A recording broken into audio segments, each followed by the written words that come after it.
చాలా సంతోషం. దేవుని వాక్యాన్ని అందించిన పాస్టర్ గారికి ప్రత్యేకమైన ధన్యవాదములు. దేవుని యొక్క మహాకృపను బట్టి, పరిశుద్ధాత్మ యొక్క నడిపింపుని బట్టి మరి ఈ ఉదయకాల సమయమందు శ్రేష్టమైన దేవుని యొక్క మాటల ద్వారా కొద్ది నిమిషాలు మనము ధ్యానించుకుందాము. చదవబడిన కీర్తన పుస్తకం నుండి 112 సంకీర్తన. యెహోవాను స్తుతించండి, యెహోవా యందు భయభక్తులు గలవాడు ఆయన ఆజ్ఞను బట్టి అధికముగా ఆనందించువాడు ధన్యుడు. వారి సంతతి వారు భూమి మీద బలవంతులగుదురు. యథార్థవంతులారా, పశువులు వారిని దీవించబడుదురు. కలిమియు సంపదయు వాని ఎంట నుండెను, వాని నీతి నిత్యము నిలిచెను. యథార్థవంతులు చీకటిలో వెలుగును పుట్టెను, వారి కటాక్షమును వాత్సల్యమును నీతిగలవారు. దయాళుడు అర్పించువారు భాగ్యవంతులు, ధారాళముగా అర్పించువారు భాగ్యవంతులు. న్యాయ విమర్శలో వారు వ్యాజ్యము గెలిచెదరు. అట్టువారు ఎప్పుడునూ కదలించబడరు. నీతిమంతులు నిత్యము జ్ఞాపకమునందురు. వాని హృదయము యెహోవాను ఆశ్రయించి స్థిరముగా నుండెను. వాడు దారిద్ర్యముకు జడియడు. వాని మనస్సు స్థిరముగా నుండెను. తన శత్రువుల విషయము తన కొరకు నెరవేరే వరకు వారు భయపడడు. వారి దాతృత్వమును కలిగి బేదలకిచ్చెను. వాని నీతి నిత్యము నిలిచెను. వాని కొమ్ము ఘనత నుండి హెచ్చించబడును. భక్తిహీనులు దాన్ని చూసి చింతపడుదురు. వారి పండ్లు గొరుగుదురు, క్షీణించిపోదురు. భక్తిహీనులు ఆశ భగ్నమైపోవును. ఈ వాక్యాన్ని దేవుడు దీవించబడునుగాక. ప్రియమైన దేవుని బిడ్డలారా, దేవుడిచ్చిన మనకి యొక్క వాక్యాన్ని బట్టి చిన్న ప్రార్థన చేసుకుందాము. స్తోత్రం స్తోత్రం స్తోత్రం స్తోత్రం స్తోత్రం. సర్వశక్తి సంపన్నుడా, నా ప్రియ పరలోకము తండ్రి, నీ పరిశుద్ధ నామాన్ని బట్టి వందనాలు, స్తోత్రాలు. గడిచిన గత కాలమంతా కూడా నీ కృపతో భద్రపరిచి ఈ ఉదయకాల సమయం ముందు క్రీస్తు కృప ఆరాధన ఆవరణము ద్వారా ఈ వేమిలిపల్లి గ్రామంలో మమ్మల్ని నడిపించిన విధానానికే వందనాలు. అయ్యా, ఈ చిన్నపాటి పరిచర్యను దీవించండి. నీ చిత్తమైతే రాబోయే రోజుల్లో ఈ మందిరాన్ని నీ ఘనత కొరకును నీ కృప కొరకును నెరవేర్చే భాగ్యం దయచేయండి. అవును ప్రభువా, ఇది మా ఇష్టము కాదు, నీ చిత్త ప్రకారంగా మేము ఇక్కడ నడిపించుకుంటూ వస్తున్నామని విశ్వసిస్తున్నాము. ఎవరున్నా లేపనప్పటికీ కూడా ఈ యొక్క ఆవరణంలో నీవున్నావని నమ్ముతున్నాము. అవును ప్రభువా, ఈ పరిశుద్ధమైన కృపచేత మమ్మల్ని బలపరచండి, మా కుటుంబాలను దీవించండి. ఈ మాటలు ఆలకిస్తున్న ప్రతి బిడ్డను ఆశీర్వదించండి. నీ చిత్త ప్రకారంగా మరింత బలపడడానికి కృప తెచ్చండి. అవును ప్రభువా, ఈ లైవ్ ద్వారా ఈ వాక్యాన్ని ఆలకిస్తున్న బిడ్డలను దీవించండి తండ్రి. ఆలకిస్తూ మమ్మల్ని ప్రోత్సహిస్తూ మమ్మల్ని సపోర్ట్ చేస్తున్న బిడ్డలను కూడా దీవించండి, ఆస్వాదించండి. నీ చిత్తమైతే ఈ మాటలు విన్న ప్రతి కుటుంబాన్ని కూడా ఆశీర్వదించండి తండ్రి. రాబోయే రోజుల్లో నీ కృపను మరింతగా బలపడడానికి, ఈ క్రీస్తు కృపారాధనానికి నీ చిత్తానికి లోబడే బిడ్డలుగా మమ్మల్ని దీవించండి. జరుగుతున్న పరిచర్యలన్నీ కూడా నీ కృపతో కాచి కాపాడమని యేసయ్య పరిశుద్ధ నామాన్ని బట్టి బ్రతిమాలి వేడుకుంటున్నాను పరమ తండ్రి. ఆమేన్. మంచిది. ఈరోజు యొక్క దేవుని యందు భయభక్తులు గలవారు, దేవుని ఆశీర్వాదం పొందగలవారు, దేవుని దీవెనలు వారికి తోడుగా ఉండి దేవుని యందు విశ్వాసము భయభక్తులు కలవాలని దేవుని కొన్ని ఆజ్ఞలు ఇస్తాడు. ఆ ఆజ్ఞలు పాటించినట్లయితే వాళ్ళని దేవుడు సురక్షితంగా కాపాడి ఆశీర్వదించి జ్ఞానాన్ని ఐశ్వర్యాన్ని వాళ్ళకి అనుగ్రహిస్తాడు అని దేవుడు చెప్తున్న మాటలు. ఈ కీర్తన ఎందుకు మనము చదివి ధ్యానించాలి అనే పరిస్థితులు వచ్చినప్పుడు నిన్న మధ్యాహ్న కాల సమయం జరిగిన ప్రార్థనలో ఈ వాక్యం ద్వారా నేను చదివి మాట్లాడాలని ఆశపడ్డాను. కానీ ఎందుకో దేవుడు వేరే వచనం ద్వారా నడిపించాడు. ఇది ఈరోజు ఈ సమయంలో మాట్లాడడానికి ప్రభు నాకు కృప చూపించాడు. ఎందుకంటే పరిశుద్ధులు కదిలించబడలేరు. నీతిగా జీవించేవాడు ఎన్నడూ కూడా దృఢంగా నిలబడతాడు. మనం చదివిన 112వ సంకీర్తనలోని ఒక మాట చదవండి. 6వ వాక్యము, 6వ చరణము 6. అట్టివారు ఎప్పుడూ కదిలించబడరు, నీతిమంతులు నిత్యము. దేవునికి స్తోత్రం. ఎందుకు దేవుడు చెప్తున్నాడంటే పరిశుద్ధులను నీతిమంతులను కదలించబడరు. నిజమే.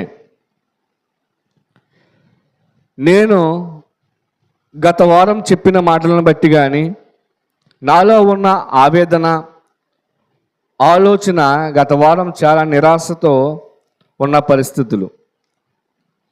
ఎందుకంటే ప్రతి మనిషికి ప్రతి వ్యక్తికి కొన్ని ఆశలు ఉండొచ్చు, కొన్ని నెరవేర్పులు ఉండొచ్చు. దేవుని మనం అడిగినది ప్రతిదీ మనకు దయచేసిన విశ్వాసంతో నేను ఎంతో ఆశపడి 3 నెలలుగా ఒక బ్యాంక్ లోన్ కోసం ప్రయత్నం చేస్తూ ఉన్నాను. ప్రయత్నం చేసే సమయంలో 3 నెలల తర్వాత బ్యాంక్ మేనేజర్ పిలిచి, నీకు 3 లక్షల లోన్ సెలెక్ట్ అయ్యింది, రేపొచ్చి తీసుకో అని చెప్పినప్పుడు నేను చాలా సంతోషపడ్డాను. దేవా, నా కష్టాలకు నా బాధలకు ఒక దారిని ఏర్పాటు చేశావని నా కుటుంబ సభ్యులతోటి, నా భార్యతోటి, నా బిడ్డలతోటి చెప్పుకొని నేను ఆ పని మీద ఆ ప్రాంతానికి ఆ బ్యాంక్ దగ్గరికి వెళ్ళడం జరిగింది. తీరా అక్కడికి వెళ్ళినప్పటికీ ఏం జరిగిందంటే నా యొక్క అన్నీ బాగున్నాయి, చేతికి డబ్బులు వచ్చే సమయానికి నాకు గార్డియన్గా హామీగా ఉన్న వ్యక్తిపై అనేకమైన లోన్లు ఉన్నాయి. ఆ మాట నాకు ముందుగా వాళ్ళు చెప్పలేదు. చెప్పుంటే నేను వేరే రకంగా వెళ్ళేవాడిని. కానీ నేను కానీ నా భార్య కానీ వాళ్ళకి చెప్పిన సమయంలో మా మాట వాళ్ళు ఆలకించలేదు. మేమైతే మాకంత అనుభవం లేదు కాబట్టి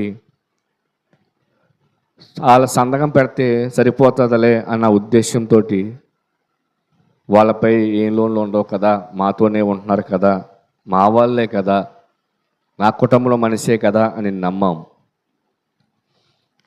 కానీ నమ్మిన వాళ్ళ ద్వారా మనము నష్టపోయాము. బాధ కలిగింది, దుఃఖం వచ్చింది.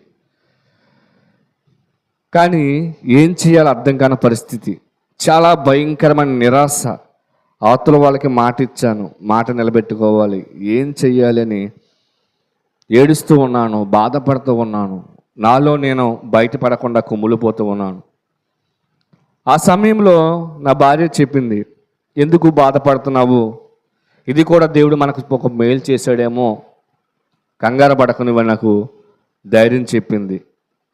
కానీ నాలో మాత్రం ఆ బాధకు పైకి మాత్రం నేను సరే అన్నాను, కానీ లోన నా మనసులో చాలా ఆవేదన. కుటుంబం లేని ఏటి నమ్మిన వాళ్ళే నన్ను మోసం చేస్తున్నారు, ఎవరిని నమ్మితే వాళ్ళే నన్ను ఇంత మోసం చేస్తున్నారు ఏంటి అని, ఊరు కాని ఊరు, ప్రాంతం కాని ప్రాంతాన్ని నేను వచ్చి ఉన్నానంటే, నన్ను తీసుకొచ్చిన నా మామగారు చనిపోయారు, ఆయన ఉన్నా సరే నాకు ఇంకా బాగుండేదేమో, కానీ మందిరం దగ్గర రా అన్నాడు.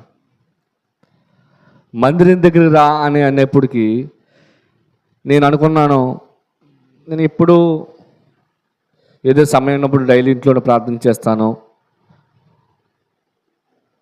మందిరంలోకి వెళ్తాను, కానీ ఎందుకు ప్రత్యేకించి దేవుడు నన్ను మందిరం దగ్గర అని మనస్సులోని పిలుస్తున్నట్టుగా నాకు మనసు కనిపిస్తుందని ఆ మధ్యాహ్నకాల సమయం మందు లేచి మందిరంలోకి వెళ్ళి బలిపీఠం దగ్గర మోకాలు వేసి ప్రార్థన చేసినప్పుడు అప్పుడు దేవుడు నాతో మాట్లాడాడు. ఎందుకు భయపడుతున్నావు, ఎందుకు నిరాశ చెందుతున్నావు, ఎవరి మీద భారం కట్టి ఆశపడకు, నేను నీ వెనకలుండి నిన్ను ముందుకు నడిపిస్తాను, బాధపడకు, నా వైపు చూడు. ఎందుకంటే ఆ రోజు అబ్రహాముని దీవించడానికి కారణము ఇసాకు ఉన్నాడు కదా, మర్చిపోయావా? ఆ రోజున అబ్రహాముని బలిచ్చినప్పుడు మోరేబి కొండకు తీసుకొచ్చి ఇసాకు అబ్రహాము కుమారుడైన ఇసాకును బలి ఏర్పాటు చేసినప్పుడు దేవుడేమన్నాడు, అబ్రహామా ఆగు, నేను మాట చెప్పగానే బలి ఇవ్వడానికి కూడా నీ కుమారుణ్ణి ఇష్టపడక తీసుకొచ్చావే, ఆ కుమారుని ద్వారా నిన్ను నేను ఆశీర్వదిస్తాను, నీ బిడ్డ ద్వారా నీ సంతానాన్ని విస్తరింపచేస్తాను, నీ కుమారుని ద్వారా నేను నిన్ను ఆశీర్వదిస్తాను అన్న మాట చదువు కదా. ఎందుకు బాధపడుతున్నావు? నీ బిడ్డలను బట్టి, నీ కుమారుని బట్టి, నీ సంతతిని బట్టి నువ్వు భయపడకు, నిన్ను ఆశీర్వదిస్తానని దేవుడు ఆ రోజు నాకు మాట్లాడాడు. అప్పుడు నిర్ణయం తీసుకున్నాను, నిజమే ప్రభువా, నేను ఇప్పటి వరకు మనుషుల వైపు చూశాను, నిన్ను నమ్మాను, విశ్వసించాను. ఎక్కడో పడిపోయిన నా జీవితాన్ని, ఎక్కడో పాడైపోయిన నా బ్రతుకుని, ఎప్పుడో మట్టిలో కలిసిపోవలసిన ఈ దేహాన్ని, ఆ రోజు ఉరుకోయకి ఎలబడిన నా శరీరాన్ని నన్ను రక్షించావు, నా చేయి పట్టుకున్నావు, అనుక్షణం నన్ను నడిపిస్తున్నావు అన్న విషయాన్ని నేను మర్చిపోయానా అని ఆ రోజు భయపడి బాధపడి నేను దేవుని దగ్గరికి వెళ్ళి కన్నీటితో ప్రార్థన చేశాను. తరువాత సమయంలో ఈ ప్రాంతానికి వచ్చి ఈ క్రీస్తు కృపారాధన ఆవరణంలో మోకరించి ప్రార్థన చేసి ఇక్కడ చాలా సేపు నేను దేవునితో ఉన్నాను. ఎందుకంటే ఇది పరిశుద్ధ స్థలము, ఇది నా సొంతానికో కానీ నా యొక్క గొప్ప కోసం అనేది ఏర్పాటు చేసుకోలేదు. ఈ క్రీస్తు కృప ఆరాధన ఆవరణము దేవుడు నాకు చూపించిన ఒక మార్గం. ఆ రోజు యాకోబు అర్ధరాత్రి సమయంలో అక్కడ నిలబడి ఉంటే దేవుడు అతనితో దర్శించి అతనితో పెనుగులాడి అతను ఆశీర్వదించాడు.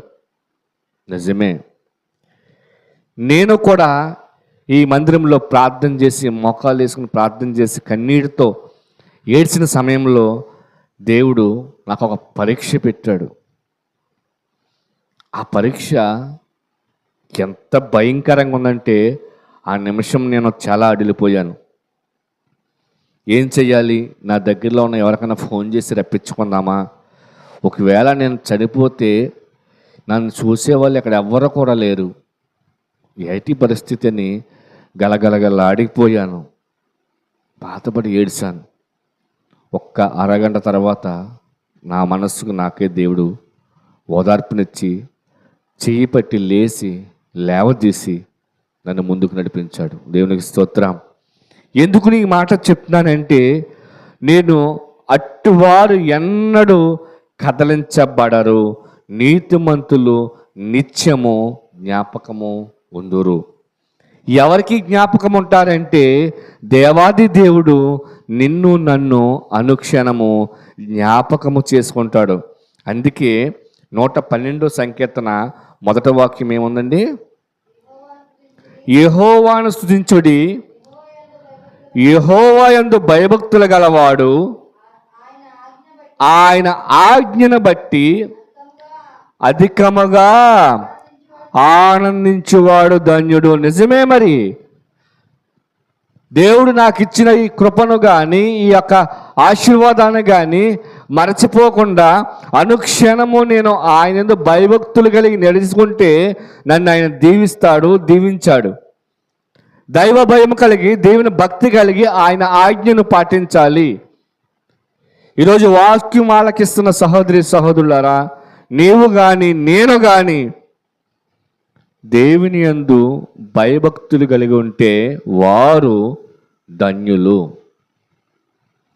మనం ఎంతగానో ధన్యులము. ఈ ఆదివారం సమయమందు ఎన్ని పనులున్నా, ఎన్ని సమస్యలున్నా, ఎన్ని ముఖ్యమైన కార్యక్రమాలు ఉన్నప్పటికీ కూడా ఈ సమయాన్ని దేవుని కొరకు, దేవుని యొక్క ఆశీర్వాదము కొరకు, దేవుడిచ్చే కృప కొరకు మనం ఇక్కడ కూర్చొని ఉన్నామంటే మనం ఎంతకైనా ధన్యులము. అందుకే ఆయన ఏమంటారంటే, యథార్థవంతులు పశుప్రాయం వారిని దీవించను అంటే, వాళ్ళ చేస్తున్న సంపదని, వాళ్ళ కలిమిని, వాళ్ళ ఐశ్వర్యమును, వాళ్ళ ఇంటిని కూడా దీవిస్తాడు. ఈరోజు వాక్యం ఆలకిస్తున్న నువ్వే సమస్యలో ఉన్నావో, నువ్వే బాధలో ఉన్నావో, ఎందుకు ఈ మాటలు నువ్వు ఆలకిస్తున్నావో నాకు తెలియదు, కానీ దేవుడు నీకు చెప్తూ ఉన్నాడు. ఏమన్నాడంటే, కలిమిలో సంపదను నీ ఇంట ఉండేను, నీ ఇంట ఉండేను. అవును, నీ ఇంటిలోనే దేవుడు సంపదను పెడతాడు, నీ కుటుంబంలోనే దేవుడు సంపదను పెడతాడు. నీ యొక్క చేసే పశువులు కానీ, వ్యాపారం కానీ, ఉద్యోగాన్ని కానీ దేవుడు నిన్ను దీవెనకరంగా, ఆశీర్వాదంగా మారుస్తాడని చెప్తూ ఉన్నాడు. అందులోనే 8వ కీర్తన 112వ సంకీర్తన 8వ చరణము, వాని మనస్సు స్థిరంగా నుండెను, తమ శత్రువులు విషయమైన తన కొరకు కోరిక నెరవేరే వరకు వాడు భయపడడు. నిజమే. మరి ఆ రోజు నేను భయపడ్డ పని నా కుటుంబమే, నా బంధువులే, నా మనుషులే అనుకున్న వారే శత్రువులా? ఏంటిది? నేను ఏం చేశాను? ఏం పొరపాటు చేశాను? ఎందుకు నాకు ఒక్క మాట సదాకాలము యెహోవాయందు నా గురి ఉంది? అవును, ఈరోజు మండపేట ప్రాంతం నుండి రాజమండ్రి పట్టణంలోకి వెళ్ళి ఎందుకు పనికిరానిగా ఉన్న ఈ ఆడుగోళ్ళ గంగరాజు అనే నన్ను దేవుడు ఆశీర్వదించి, దీవించి, బలపరిచి ఒక సేవకునిగా నిలబెట్టి, దానికి నా గొప్పతనం అయితే కాదు, నేను యెహోవాయందు గురి కలిగి ఉన్నాను. కానీ మరి మనుషులు కదండి, ఒక్కోసారి బాధ రావచ్చు, కష్టం రావచ్చు, అవమానం రావచ్చు. అప్పుడు నువ్వు అనుకోవాలి, ఆయన నా కుడిపార్శ్వన ఉన్నాడు కదా, నన్ను ఎవరు ఏమీ చేయలేరు. దేవుని యందు భయభక్తులు గల వారి కుటుంబము, వారి సంతతి, వాళ్ళ ఆర్థిక అభివృద్ధి కూడా దేవుడు సంతోషంగా వాళ్ళని ఆశీర్వదిస్తాడు, వారి వంశాన్ని దీవిస్తాడు. కలిమిలో కూడా వారి యొక్క సంపదను, వారి యొక్క దీవెనను, వారి యొక్క చీకటిలో కూడా వాళ్ళకి వెలుగు పుట్టిస్తాడు. ఎందుకంటే ఒకవేళ అనేక సమస్యల్లోని, అనేక బాధల్లోని, అనేక కష్టముల్లోని నువ్వు మునిగిపోయినావేమో.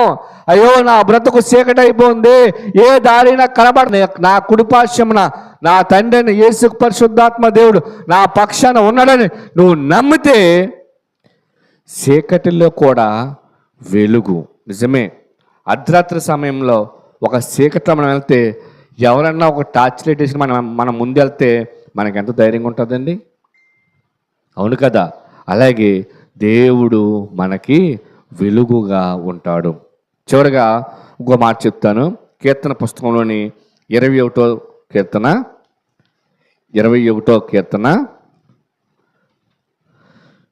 7వ వాక్యము 7వ చరణము.